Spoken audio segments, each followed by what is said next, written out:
Olá pessoal, esse é o primeiro vídeo onde vamos falar sobre Boletim Focus semanal do Banco Central neste ano de 2025. Portanto, nós vamos falar do boletim que saiu nesta segunda-feira, dia 6 de janeiro. Mas antes eu quero fazer uma rápida retrospectiva de como evoluíram os indicadores acompanhados pelo Boletim Focus ao longo de 2024. Ou seja, eu vou comparar as previsões feitas no primeiro Boletim Focus do ano passado, em 5 de janeiro, com o fechamento de 2024. Vamos ver isso juntos?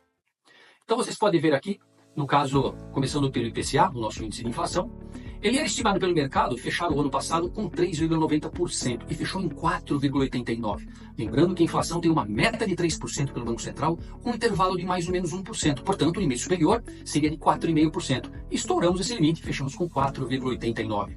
Já o PIB, que era previsto ser de 1,59% em 2024, acabou vindo bastante mais alto, com quase 3,5%, 3,49%. Daqui a pouco eu vou comentar um pouquinho sobre esse ponto, pessoal. O câmbio previa-se fechar em R$ 5,00 em 2024 e acabou fechando bem mais alto, em R$ 6,18.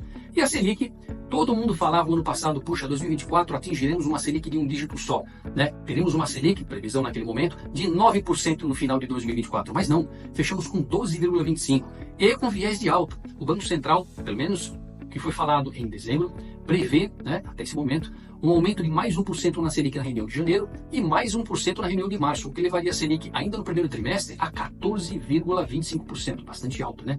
Mas falando sobre o PIB, poxa, por que um PIB de 3,49 não é bom? Então, um PIB de 3,49 é muito bom. O problema é como ele foi gerado, né? O PIB ideal, né, uma economia saudável, ela tem segurança para os empreendedores, tem todas as regras bem definidas, né? E você também tem emprego para grande parte da população, um nível de desemprego bastante baixo, de forma que há segurança, há incentivo e há um cenário, um ambiente na economia que incentiva todos os empreendedores a produzir mais produtos, a criar novos negócios, novos serviços, e ao mesmo tempo você tem a população com mais poder de compra e com mais segurança, porque está empregada, a economia vai bem, não tem o risco de perder o seu emprego, comprando tudo isso daí. Então, vamos dizer assim, isso fecha um círculo onde se investe mais porque tem segurança e o pessoal que está empregado também tem segurança de comprar mais e gastar mais, e é um círculo virtuoso, tá? Mas especificamente em 2024, o nosso PIB cresceu por gastos e incentivos do governo, tanto na contratação de mais funcionários públicos, portanto, mais gente empregada ganhando bons salários, né, funcionários públicos, como também através de incentivos à população, tá? Então, muito dinheiro foi dado à população também através de programas para que ela pudesse comprar mais, consumir mais, né? E na cabeça do governo, isso não tá totalmente errado, tá? Isso faria com que a economia crescesse. Mas o fato é, se de um lado você está incentivando o consumo e do outro lado você aumenta os impostos, você enrijece uma série de regras e cria-se um ambiente no país em função desses gastos terem gerado desequilíbrios fiscais, cria-se uma sensação no país de que não há espaço, não há tranquilidade, não há, vamos dizer assim, vento soprando do bom lado para que o empreendedor possa se aventurar, aí o que você tem é só gente querendo gastar mais, podendo comprar mais, que bom, mas com a mesma base de produtos, sem um aumento da produção. Então, esse é o comentário que eu tenho a fazer em relação ao PIB, porque o número é bom, tá? Mas do jeito que ele foi gerado não é bom e acabou gerando uma série de problemas, tá? Aqui eu acho que está grande parte dos problemas com relação ao desajuste e aceleração do déficit fiscal brasileiro. Então vamos agora falar um pouquinho sobre os indicadores que vieram no primeiro boletim desse ano. Vamos lá. Falando do IPCA. Há 4 semanas atrás, ainda lá no final do ano passado, 2024, o IPCA em 2024 era previsto a 4,84, depois de uma semana a 4,90 e acabou fechando, como eu comentei, em 4,89. Aliás, isso aqui ainda é parcial. O IPCA fechado de 2024 vai sair só na segunda quinzena de janeiro, tá? Então esperamos para ver. Mas veja o IPCA de 2025. Aqui me preocupa, pessoal. Há 4 semanas atrás, falava-se no IPCA em 2025 de 4,59. Há uma semana atrás, 4,96. E esse boletim dessa segunda-feira, dia 6 de janeiro, fala no IPCA, uma inflação de 4,99. Ou seja, estamos prevendo para esse ano de 2025 uma inflação maior que a de 2024. Isso não é bom, tá? Veja, nós sabemos que o Banco Central vai trabalhar mais forte para tentar ajustar essa inflação. Se mesmo com essa expectativa do Banco Central trabalhando mais forte, nós temos uma expectativa de inflação ainda maior que do ano passado, isso não é bom para a economia. E para 2026, a inflação era prevista 4% a 4 semanas, 4,01 a uma semana e 4,03 no Boletim Focus desta semana. O PIB que em 2024 fechou em 3,49%, para 2025 ele leva um tombo imenso. Ele cai para 2%, previsão para 2025 há 4 semanas atrás, 2,01% na semana passada, e agora 2,02% de previsão para o PIB deste ano. Ora, vamos lá. Lembra que o ano passado o PIB começou sendo previsto lá em 2024 a cerca de 2%, né? E acabou fechando em 3,5%. Se nós estamos falando agora, no início de 2025, que o PIB vai ser 2%, será que ele também não pode subir para 3,5%, 4%, que nem o ano passado? Eu gostaria, mas se isso for feito, vai ser de novo às custas de mais atuação do governo com gastos, tá?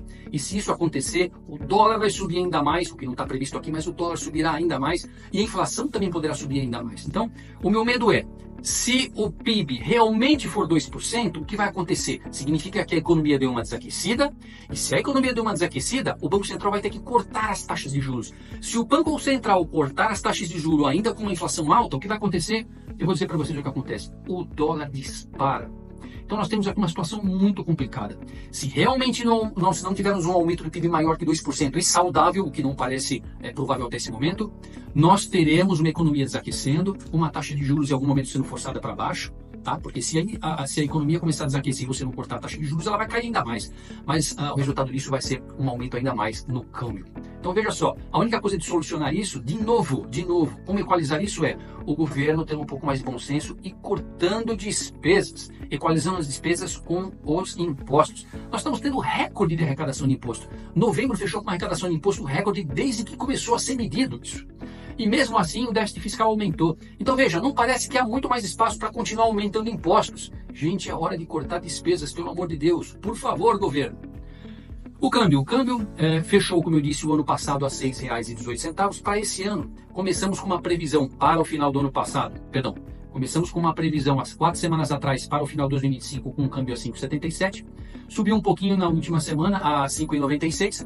E esse boletim dessa semana de ontem já fala num câmbio esse ano em R$ 6. Não parece muito menor, né? Não dá muito mais conforto do que temos aí entre 6,10 e 6,18 nesse momento, né?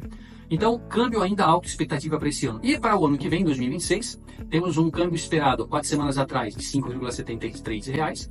Na semana passada, 5,90 e mantém-se em R$ 5,90 o câmbio para 2026. Portanto, vejam, câmbio apertadinho esse ano e o ano que vem também. E tudo isso aqui, pessoal, é uma visão do momento. Isso pode ser melhor ou pior, dependendo de como evoluírem os indicadores e dependendo de como atuar o nosso governo para ativar uma economia ou para ter uma economia crescendo de forma saudável. E, finalmente, aqui falamos de Selic, que fechou o ano de 2024 a 12,25 e prevemos uma Selic, aqui eu também fico bastante preocupado, estamos prevendo uma Selic, há 4 semanas atrás, aliás, prevemos uma Selic para 2025 maior do que fechou 2024, 13,5%. Na semana passada, essa previsão subiu para 14,75% e o boletim dessa segunda-feira já fala numa Selic terminal de 2025 em 15%. Absurdamente alta, absurdamente alta. Para 2026, falamos em Selic de 11% há 4 semanas atrás e agora falamos de uma Selic de 12%, tá? Essa Selic de 12% para 2026 mostra que não há muito espaço, não há nem perspectiva até esse momento, não chegamos nem perto daquele sonho que tínhamos no início do ano passado de ter uma Selic com um dígito só. Na melhor das hipóteses, né, pelo menos nesse momento, teremos uma Selic de 12% no final de 2026 e vamos sofrer esse ano com uma Selic de 15%, conforme a previsão deste momento. Vejamos como isso vai evoluir. Não há como a gente falar desses indicadores sem olhar também como estão, vamos dizer assim, como estão pagando os títulos do governo, né, os tesouros. Então o tesouro pré-fixado, nesse momento, está pagando 15,28% para o tesouro pré-fixado vencendo em 2027. Veja, pessoal, 15,28% ao ano para um título que vai vencer lá no início de 2027. Veja, quem comprar um tesouro pré-fixado agora a 15,28% deve estar fazendo um baita de um negócio. Por quê? Porque eu não consigo acreditar que por mais teimosia que o governo possa ter em não trabalhar com corte de despesas, ele vai conseguir manter essa postura, esse comportamento até o final de 2026. Se ele fizer isso, para onde foi o dólar? Para onde foi a inflação? O que vai acontecer com a taxa Selic? Para onde vai a economia? Será que nós vamos já estar todos parados? Não é possível, né? Os empreendedores não fazendo mais nada e os trabalhadores desempregados? Isso seria um absurdo, né? Seria um risco enorme. E da mesma forma, né, nesse momento, o Tesouro IPCA+ está pagando IPCA, ou seja, inflação, mais 7,7% ao ano. Um baita de um negócio para comprar agora também, tá? Então, assim, para aquelas pessoas que acreditam que em algum momento ou o governo vai cair na real, ou por bem ou por mal, será forçado a fazer a coisa de uma forma um pouco diferente do que tem sido feito até agora, quem comprar esses títulos agora pode até perder um pouquinho, né, da Selic ou das taxas de mercado do momento. mas eu acho que daqui 6 meses ou um ano, ou um pouquinho mais, vai estar com instrumentos na mão rendendo bastante acima das taxas de juros vigentes em 2026, vamos dizer assim, em 2027, ou até 2029, que é quando vence esse Tesouro IPCA+, tá bom? E finalmente, vemos aqui como está evoluindo o rendimento dos títulos públicos brasileiros de 10 anos, que basicamente é aquele que norteia todo o mercado internacional. Os investidores internacionais olham para os rendimentos dos títulos brasileiros de 10 anos para tomar decisões de investir aqui ou não, ou de se investir aqui, quanto pedir, né, para poder colocar o seu dinheiro aqui. E vejam que nós estamos próximo aí do máximo de um ano, né? Os títulos brasileiros de 10 anos estão pagando 14,46% ao ano nesse momento. É bastante coisa, gente, é bastante coisa. Então é isso. Resumindo, nós temos uma situação esse ano esperada, nesse momento, um pouco pior do que o ano passado. Vejam, ano passado fechamos com inflação de 4,89, prevemos 4,99 para esse ano. O ano passado fechamos com um PIB de 3,49, prevemos menor esse ano, 2,02. Câmbio, falávamos em 6, fechamos a 6,18 em 2024 e ainda temos 6 no final desse ano, se não for mais, depende da evolução das coisas. E Selic que fechamos a 12,25 em 2024, agora estamos prevendo fechar 2025 em 15%. Isso é mostrar para vocês, que todos os 4 indicadores estão indo no sentido contrário, né, ao que poderia se esperar para nós termos um desempenho melhor da economia. Pelo menos é a visão desse momento, tá, pessoal? Eu não estou sendo aqui nem pessimista nem otimista, eu estou interpretando os números, tá bom? Então ficamos por aqui com esses comentários do Boletim Focus e um abraço a todos e boa semana.